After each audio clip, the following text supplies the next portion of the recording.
बिस्मिल्लाहिर्रहमानिर्रहीम। बेटा अॼु असीं पंहिंजे लेक्चर नंबर 6 जी शुरूआति कंदासीं। जेको लेक्चर नंबर 6 आहे उहो आहे सेट ऑफ यूनिट्स। यूनिट्स जो set, the complete set of a units which is used for measure all kinds of fundamental and derived physical quantities is called set of units।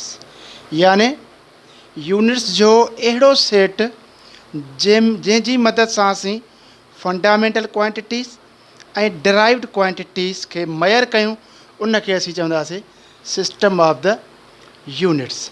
System of the units. ठीकु आहे बेटा।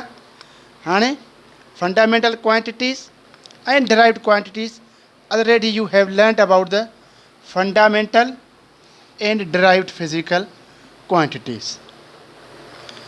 System of units टे आहिनि। There are three system of units जेके असांखे book में show थियल आहिनि। There are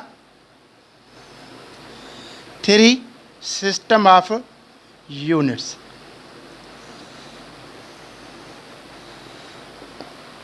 There are three system of units। उनमें पहिरियों असां जेको सिस्टम आहे उहो असांजो आहे CGS सिस्टम। CGS system. जेकॾहिं असीं लफ़्ज़ खे सम्झंदासीं, मथीं टॉपिक खे सम्झंदासीं, त हीअ असांखे हेठि हुन जी डेफिनेशन्स वग़ैरह सम्झ में अची वेंदी। हैंडिंग खे सम्झंदासीं। हाणे सी जेको आहे हिते, सी स्टैंड फॉर सेंटीमीटर ऐं जी आहे, G stand for gram. S stand for second. CGS system. ही सिस्टम फ्रांस जो सिस्टम हुयो। ही सिस्टम जेको आहे फ्रांस जो सिस्टम आहे।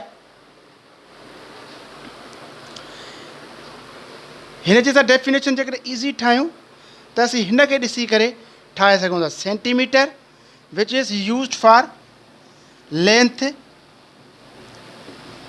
Gram used for mass। time used for second used for time।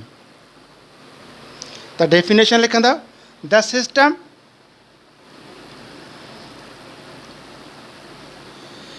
in which length is measured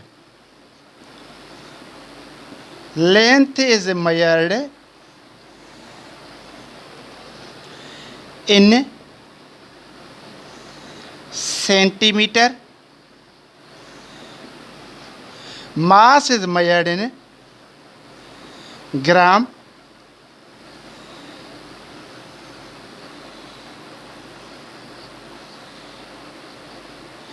and time is measured in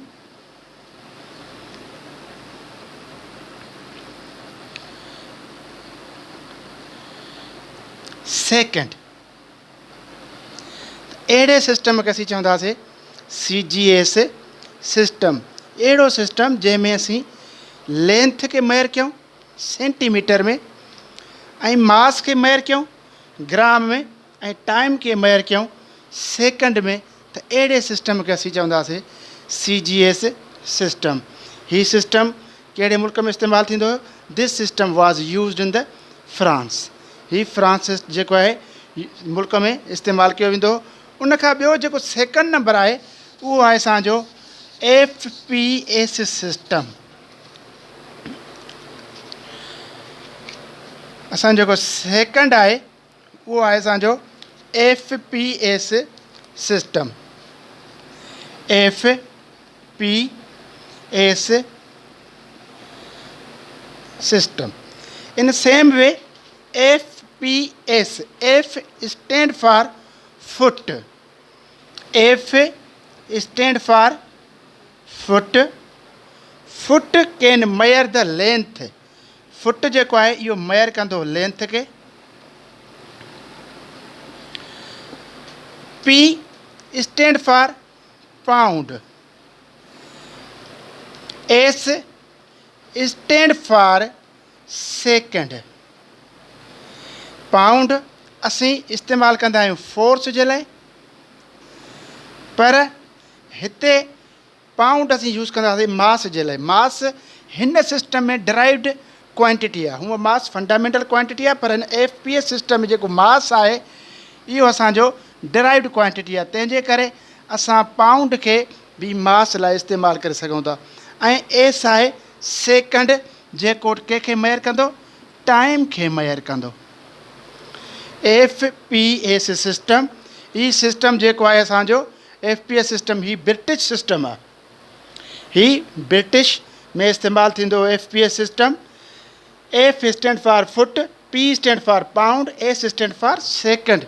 the system in which length is measured in foot, mass is measured in pound. In this system, mass is the derived quantity, not fundamental quantity as it was in a CGS system. But here, mass is a derived quantity, for therefore we use a pound for mass. And S stand for second. Second can be used to measure the time. The system in which we measure length in foot, mass in pound, and time in a second is known as a FPS system. उन खां पोइ जेको टियों system आहे असां वटि, उहो system आहे असां वटि जेको आहे MKS सिस्टम। टियों जेको असां वटि सिस्टम आहे बेटा, उहो आहे MKS system. M stand for meter, M stand for meter, K stand for kilogram, S stand for second। Third है बेटा सिस्टम असांजो MK system. It is also French system in which we use length, meter for length, kilogram for mass, kilogram for mass, and time second for time। तो easily तव्हां जेको definition जी ठाहे सघो था। The system in which we measure length in meter, mass in kilogram, time in second is called MK system। तो definition लिखी सको था। The system in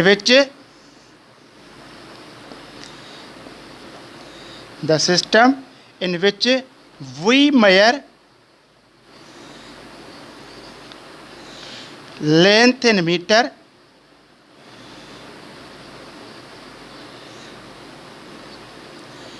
mass in kilogram,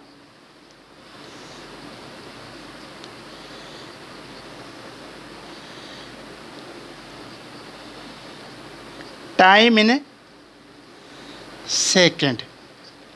तो अड़े सिस्टम के असीं चवंदासीं MKS सिस्टम। नोट कयो बेटा, शाबाश बेटा। असीं 3 यूनिट्स पढ़ियासीं, जो 3 सिस्टम पढ़ियासीं। System of units, CGS system, FPS system and MKS system. हर मुल्क में अलग अलग सिस्टम पियो इस्तेमालु थिए। वेट एंड मेयरमेंट यानी माप ऐं तौर जे लाइ अलॻि अलॻि सिस्टम पियो इस्तेमालु थिए। पोइ छा थियो त हाणे इन सिस्टम जे करे तमामु घणी डिफ़िकल्टी बि थिए वे माप ऐं तौर में। पोइ छा कयो, दुनिया जे मुख़्तलिफ़ साइंसदाननि या साइंस सां वास्तो रखंदड़ माण्हुनि हिकिड़ी कॉन्फ्रेंस कंदा रहिया, पाण में मीटिंग्स कंदा रहिया, त आख़िर असीं माप ऐं तौर जे लाइ अहिड़ो सिस्टम जेको आहे डिस्कवर कयूं जेको पूरी वर्ल्ड में इस्तेमालु थिए। पोइ दुनिया जे जेको आहे साइंस सां वास्तो रखंदड़ माण्हुनि, साइंटिस्ट मीटिंग्स कंदा रहिया। फ्रांस जे शहर पेरिस में 11वीं मीटिंग थी। उन 11वीं मीटिंग में it was decided that now we have to use a single system all over the world which was named as SI system of units.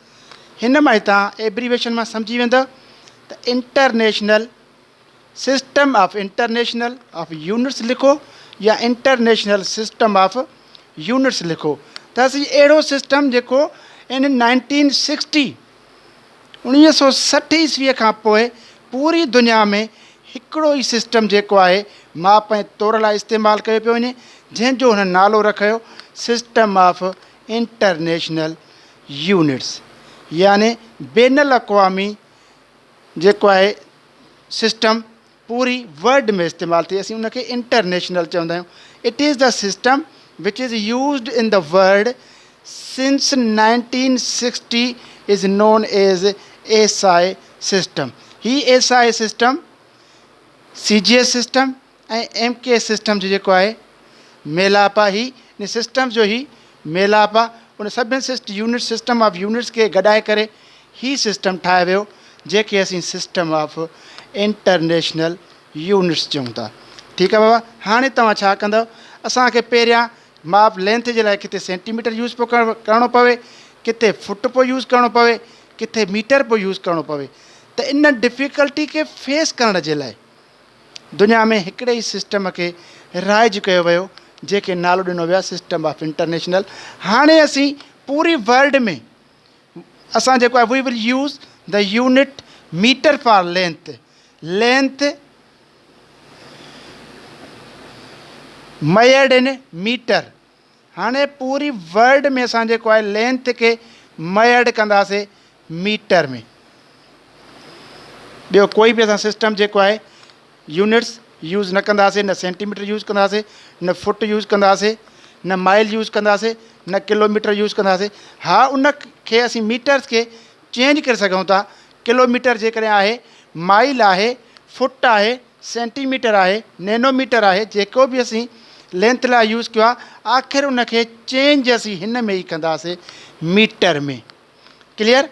त उन खां पोइ असांजो जेको आहे मास खे असां पूरी वर्ल्ड में जेको आहे मेयर कंदासीं, उहो मेयर कंदासीं किलोग्राम में। मेयर्ड इन किलोग्राम। पहिरियां तव्हां मास खे किथे सलग में वठो पिया, किथे पाउंड में वठो पिया, किथे ग्राम में वठो पिया, किथे किलोग्राम में वठो पिया। पर हुन मीटिंग खां पोइ, उन कॉन्फ्रेंस खां पोइ इहो डिसाइड कयो वियो त हाणे पूरी वर्ल्ड में जेको असां मास लाइ सिस्टम यूज़ कंदासीं उहो असां यूज़ कंदासीं किलोग्राम। तव्हां दुनिया में किथे बि तव्हां मास खे जॾहिं मेयर कंदव त उहो किलोग्राम में मेयर कंदो, ॿिए कंहिं में बि मेयर न थींदो। जेकॾहिं वॾे यूनिट्स में मेयर किथे कोई एतिराज़ु न आहे, पोइ बि उनखे हिन में चेंज कयो वेंदो। जेकॾहिं का शइ मणनि में वठो था, खरारनि में वठो था, टन्स में वठो था, त उनखे पोइ बि छा में चेंज कयो वेंदो, किलोग्राम में चेंज कयो वेंदो। टाइम आहे पूरी दुनिया में, टाइम त हूअं बि सेकंड में जेको आहे मेयर कयो पियो वञे, पर हाणे जेको आहे इंटरनेशनल मुताबिक़ time is मेयर्ड in second. Time खे असीं मेयर कंदासीं सेकंड में। फोर्स खे असीं मेयर कंदासीं पूरी दुनिया में न्यूटन में। Force is मेयर्ड in newton. Speed is मेयर्ड in metre per second.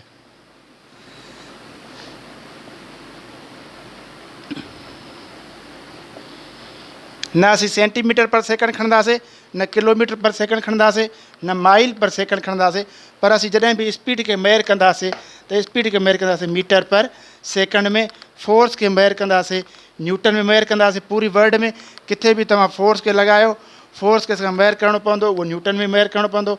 Time second mayor करिणो पवंदो, मास असांखे किलोग्राम मेयर करिणो पवंदो, ऐं लेंथ असांखे मीटर में मेयर करणी पवंदी।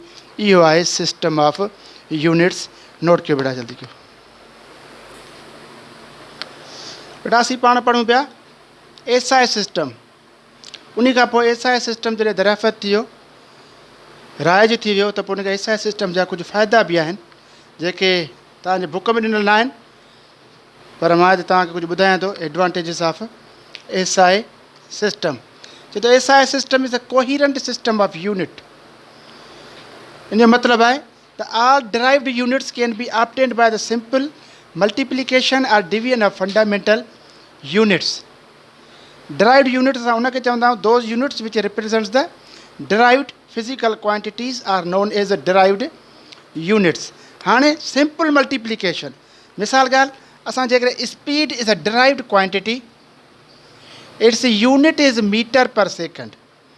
मीटर फंडामेंटल यूनिट्स आहे, सेकंड फंडामेंटल यूनिट्स आहे, ॿिन्ही खे असां सिंपली डिवाइड कयोसीं त असांखे डिराइव्ड क्वांटिटी जो डिराइव्ड फंडामेंटल क्वांटिटी जो असांखे चयो डिराइव्ड फिज़िकल क्वांटिटी जो असांखे यूनिट मिली वियो. जेकॾहिं असीं फोर्स खणूं था, force is a derived quantity, its unit is kilogram metre per second square. Kilogram ऐं मीटर खे असीं मल्टीप्लाई कयोसीं, सेकंड खे असीं डिवाइड कयोसीं. यानी सिंपल मल्टीप्लिकेशन ऐं डिवीजन असां फंडामेंटल यूनिट जी करे असां डिराइव्ड यूनिट हासिलु करे सघूं था. तंहिंजे करे असीं हिन SI सिस्टम खे चवंदा आहियूं it is the system of coherent system of units. इहो कोहीरेंट सिस्टम ऑफ यूनिट्स आहे. SI सेकंड पॉइंट आहे SI system is a rational system. अहम पॉइंट इहा आहे त रेशनल सिस्टम त SI सिस्टम जी इहा क्वालिटी आहे त जेका बि तव्हां फिज़िकल क्वांटिटी खणो उन जे लाइ हिकिड़ो यूनिट इस्तेमालु थींदो. कहिड़े बि क़िस्म जी तव्हां एनर्जी खणो त एनर्जी लाइ तव्हांजो जोल यूज़ थींदो. पर MK सिस्टम में जेको आहे असांजो एनर्जी जे लाइ अलॻि अलॻि यूनिट यूज़ थींदा आहिनि. मिसाल ॻाल्हि मैकेनिकल एनर्जी में उहा असां मेयर कंदा आहियूं जोल में, हीट एनर्जी असां मेयर कंदा आहियूं कैलोरी में, ऐं इलेक्ट्रिकल एनर्जी असां मेयर कंदा आहियूं वाट आवर में. पर इहे जॾहिं असां टई एनर्जीज़ वरी SI सिस्टम में छो कंदासीं त उन जे लाइ असांजो जोल ई जेको आहे यूनिट हिकिड़ो छो थींदो. तंहिं करे इहो असांजे SI सिस्टम जो फ़ाइदो आहे त कंहिं बि फंडामेंट कंहिं बि फिज़िकल क्वांटिटी जे लाइ असां हिकिड़ो यूनिट यूज़ करे सघूं था. हूअं त असांखे अलॻि अलॻि यूनिट्स जो यादि करणा पवंदा, मुख़्तलिफ़ यूनिट्स यादि करणा पवंदा, जोल यादि करिणो पवे हा, कैलोरी यादि करिणो पवे हा, वाट आवर यादि करिणो पवे हा, इलेक्ट्रॉन वोल्ट यादि करिणो पवे हा. पर हाणे असांखे कहिड़े बि क़िस्म जी एनर्जी हूंदी उन जे लाइ असांखे यूनिट जोल यादि करिणो पवंदो. उन खां पोइ बेटा आहे SI system. SI system is a matric system. हाणे मैट्रिक सिस्टम असां उनखे चवंदा आहियूं जंहिंजा मल्टीपल ऐं सब मल्टीपल असां वटि हुजनि, यानी जंहिंखे असीं पावर ऑफ 10 में लिखी सघूं. फोर्थ पॉइंट इहा आहे त SI system is international accepted system of the units. International system खे पूरी वर्ल्ड में एक्सेप्ट कयो थो वञे. तंहिंजे करे इन्हनि जा 4 फ़ाइदा आहिनि त असां पूरी वर्ल्ड में जेको आहे SI सिस्टम खे ईज़िली अप्लाई करे सघूं था. ठीकु आहे बेटा, नोट करे वठो. ही